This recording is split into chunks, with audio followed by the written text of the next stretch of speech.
our live Facebook and YouTube channel. This is me Abdul Salam. Today we are going to discuss about existence of God.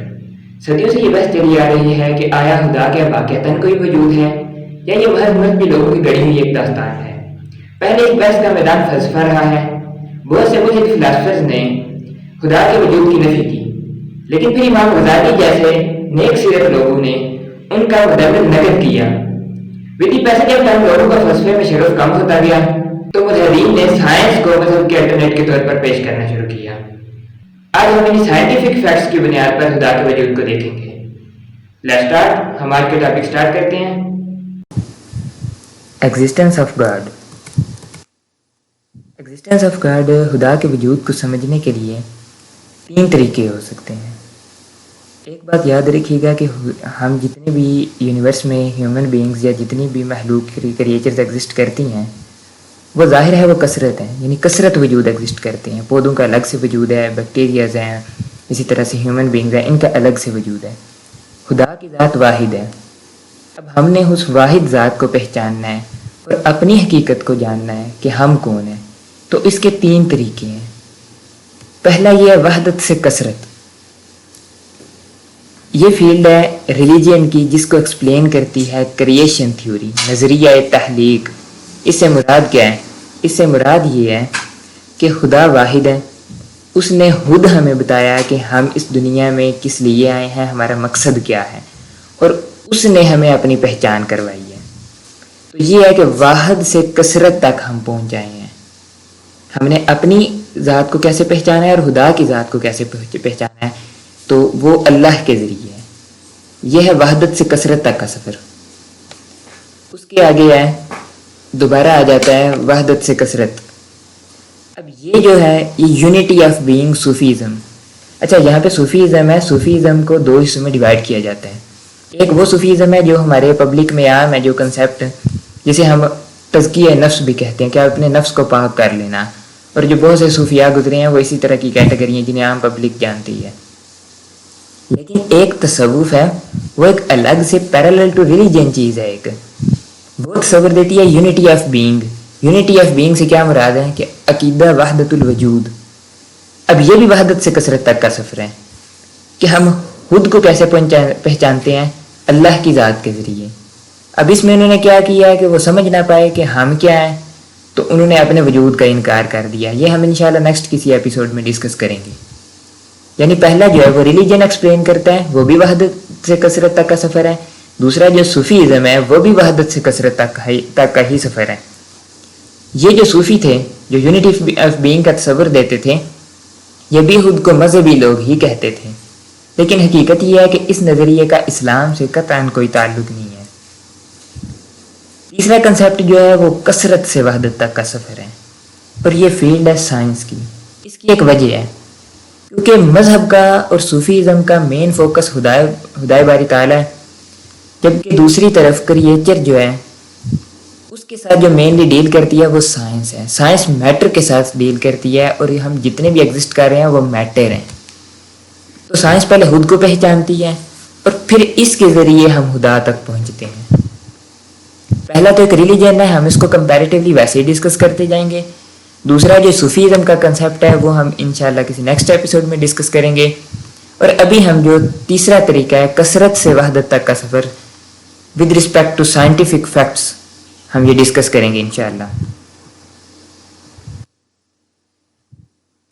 اب انہی scientific facts کو مد نظر رکھتے ہوئے تین قسم کے دلائل ہیں کہ ہم خدا کے وجود کو سمجھ سکتے ہیں. پہلی دلیل ہے سورس آف نالج، دوسری ہے ایگزسٹنس آف لائف، اور تیسری ہے ایگزسٹنس آف یونیورس. اب سورس آف نالج اور ایگزسٹنس آف لائف جو ہے اس کو ہم پارٹ 1 میں ڈسکس کریں گے، جبکہ پارٹ 2 میں ہم ایگزسٹنس آف یونیورس کو پہلے آرگومنٹ کی طرف جاتے ہیں.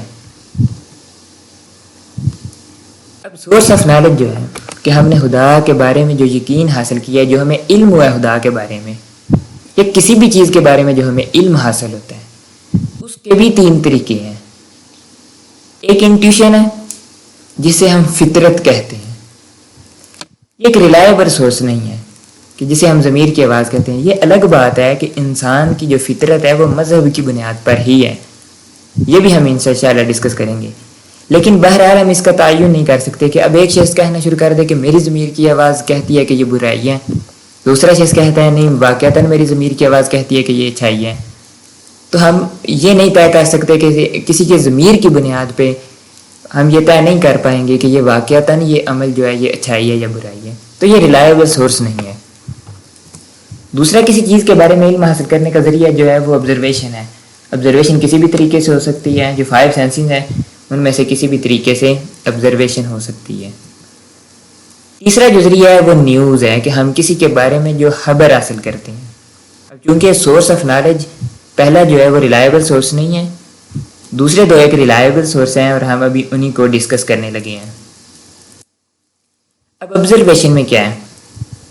Science is a knowledge gained through observations and experimentation. Science کا جو نالج ہے وہ ہمیں کیسے حاصل ہوتا ہے؟ وہ مشاہدات کے ذریعے اور ایکسپیریمنٹیشنز کے ذریعے. اب ایکسپیریمنٹیشن ایک الگ چیز ہے, ہم فی الحال آبزرویشن کو ہی فوکس کر رہے ہیں. سائنس سارے کا سارا انحصار آبزرویشن پہ کرتی ہے, لیکن ہمارا جو آرگومنٹ ہے وہ یہ ہے کہ observation of universe also leads to believe in God. کہ اگر ہم یونیورس کو آبزرو کرنا شروع کر دیں تو بھی ہم اس بات کے قائل ہو سکتے ہیں کہ واقعتاً خدا کا کوئی وجود ہے. اور یہ بات اللہ نے قرآن مجید میں بھی فرمائی ہے کہ الذی خلق الموت والحیات لیبلوکم ایکم احسن عملا وہو العزیز الغفور. الذی خلق 7 سماوات طباقا ما تری فی خلق الرحمن من تفاوت فارجع البصر هل تری من فطور.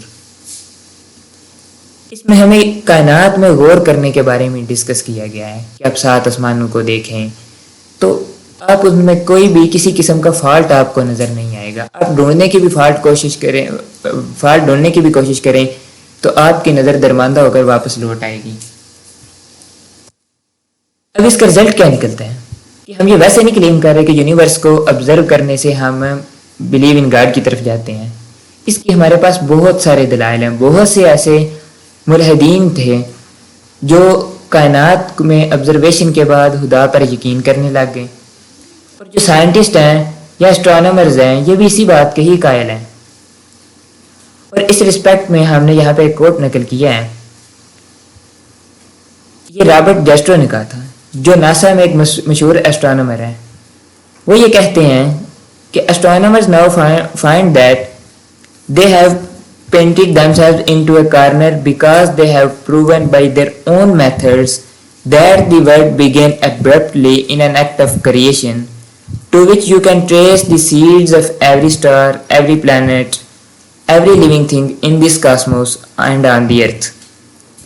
اور پھر اسی طرح وہ یہ کہتے ہیں کہ ہم نے کائنات کو آبزرو کرنے کے بعد اور کائنات کے بارے میں جو فیکٹس ہم نے جانے ہیں یہ سب جاننے کے بعد ہم اس بات پہ مجبور ہو جاتے ہیں کہ ہم یہ بلیو کریں کہ کوئی نہ کوئی کریٹر ہے اس یونیورس کا.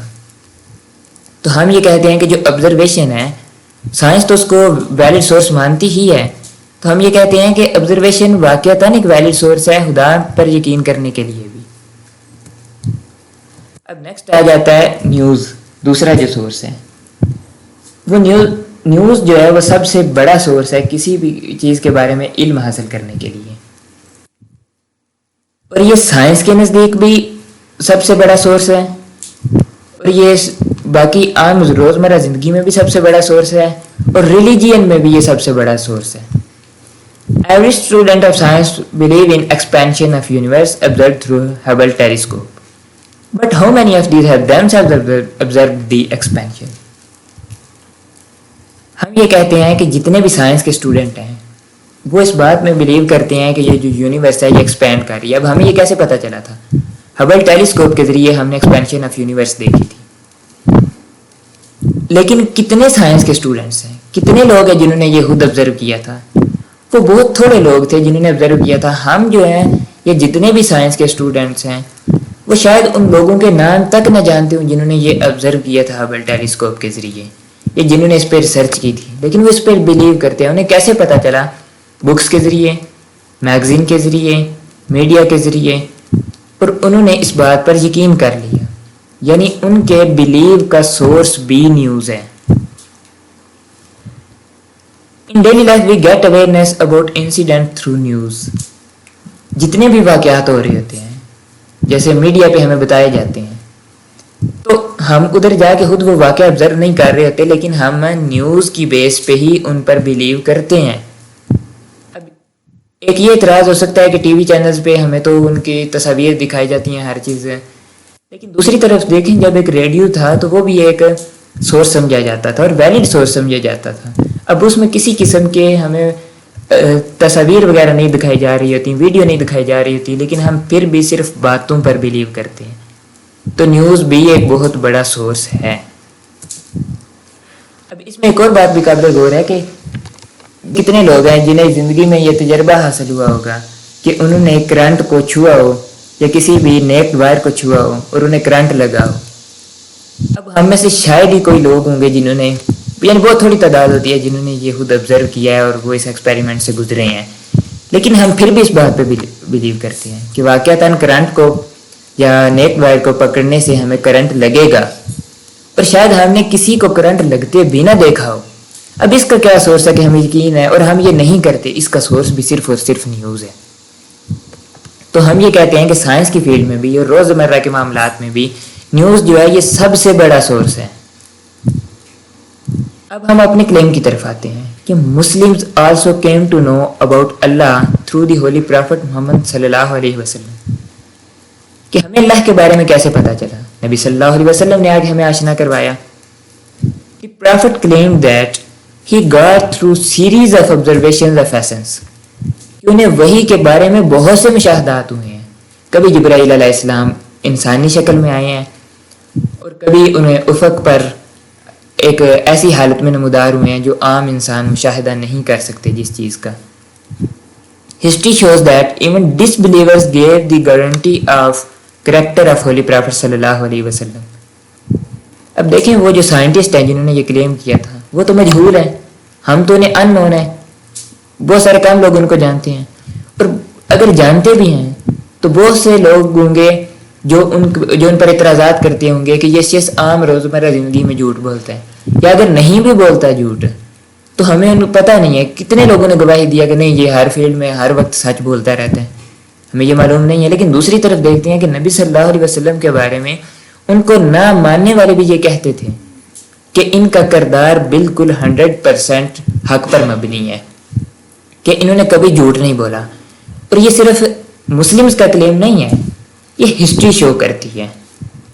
تو جب نیوز ایک بہت بڑا سورس ہے اور سائنس بھی اس پہ بلیو کرے اور پھر دین روزمرہ زندگی میں بھی ہم اس کو بڑا سورس گردانتے ہیں، تو جب ہمیں اللہ کے نبی نے خبر دی اور اللہ کے نبی نے کہا کہ میں نے یہ آبزرویشن کے ذریعے دیکھا ہے، اور پھر بہت سے ایسے لوگ تھے جنہوں نے کہا کہ ہم نے خود آبزرو کیا ہے کہ چاند 2 ٹکڑے ہو گئے، تو اب یہ ساری چیزیں ہمیں ہسٹری میں ملتی ہیں، نیوز کے ذریعے ملتی ہیں، لیکن ہم اسی نیوز کی بیس پہ سائنٹیفک فیکٹس پہ تو بلیو کرتے ہیں لیکن گاڈ پہ بلیو نہیں کرتے۔ اب یہ بات ایک ریڈیکولس ہے کہ ہم ایک طرف ایک ہی بنیاد بنا کے ایک ہی چیز کو کہیں کہ یہ حق ہے اور دوسری طرف ہم یہ کہہ دیں کہ یہ باطل ہے۔ تو یہ تھا ہمارا پہلا آرگومنٹ، سورس آف نالج۔ اب ہم دوسرے کی طرف چلتے ہیں اور وہ ہے existence of life. Existence of life کو ایکسپلین 2 طرح سے کیا جاتا ہے، ایک تھیوری آف ایوولوشن ہے، نظریہ ارتقاء۔ اب ایوولوشن کی خود ایک بیس لیس سی تھیوری ہے، یہ کسی نیکسٹ ایپیسوڈ میں ہم ڈسکس کریں گے کہ یہ فلاس سے بری پڑی ہے، ایون کہ جو ڈارون نے جب یہ تھیوری دی تو ریجن آف اسپیشیز میں وہ خود لکھتے ہیں کہ ابھی اس میں بہت سارے فلاز موجود ہیں۔ انہوں نے کور کرنے کی کچھ کوشش کی ہے میش کے ذریعے، یعنی یہ ڈارونزم سے آگے گزر کے میش کی طرف جا رہے ہیں، لیکن میش میں بھی بہت سارے فلاز ہیں۔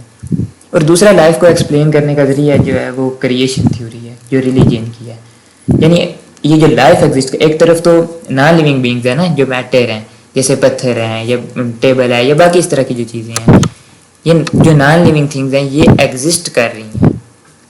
اور تھیوری آف ایوولوشن یہ کہتی ہے کہ لائف جو ہے یہ آہستہ آہستہ ایوالو ہوتی گئی ہے، لیکن ریلیجن ہمیں اس کے اپوزٹ کہتا ہے، اب وہ ہم ڈسکس کریں گے۔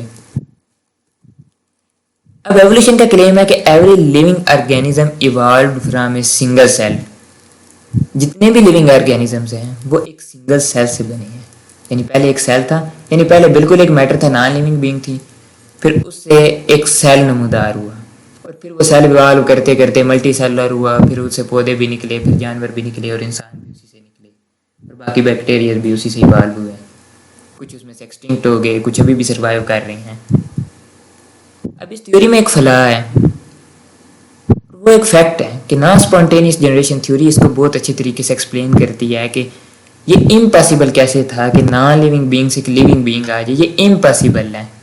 پہلی تو تھیوری ہے نا، دوسرا ایک فیکٹ ہے. اچھا، یہ لوئس پاسچر نے یہ تھیوری دی تھی، اور اس نے کہا تھا یہ تھیوری جو ہے it asserts that living things can only be produced by an other living thing، کہ جتنی بھی لیونگ تھنگز ہیں جن میں لائف ایگزسٹ کرتی ہے، جن چیزوں میں، وہ صرف اور صرف لیونگ بینگ سے ہی آگے پروڈیوس ہو سکتی ہیں، and not by non living thing. یعنی ایسے نہیں ہو سکتا کہ کہیں پر کوئی نان لیونگ چیز پڑی ہو اور ادھر سے آٹومیٹیکلی لائف آ جائے. تو یہ پاسبل نہیں ہے کہ پہلے کچھ لائف نہ ہو اور پھر ایک دم سے لائف آ جائے. تو اس میں بہت بڑا ایک فلاح موجود ہے. تو ہم یہ کلیم کرتے ہیں کہ جب آپ کے پاس کوئی اس طرح کا ویلڈ سورس نہیں ہے کہ آپ ایکسپلین کر سکیں کہ لائف کیسے آئی ہے، تو ہم یہ کیسے، تو آپ کو کوئی نہ کوئی تو اس کا آنسر کرنا پڑے گا نا کہ نان لیونگ بینگ سے لیونگ بینگز کیسے آ گئی. تو اس کا بس ایک ہی ہمارے پاس آنسر بچتا ہے، اور وہ یہ ہے کہ کوئی نہ کوئی کریٹر تھا جس نے نان لیونگ سے لیونگ کو بنایا، یا پھر ایک لیونگ تھنگ کو عدم سے وجود بخشا. یہ ہمارے پہلے دو مین آرگومنٹس ہیں. ابھی ہم نے دو آرگومنٹس ڈسکس کیے ہیں. اب نیکسٹ پارٹ میں ہم تھرڈ ون ڈسکس کریں گے. Thank you.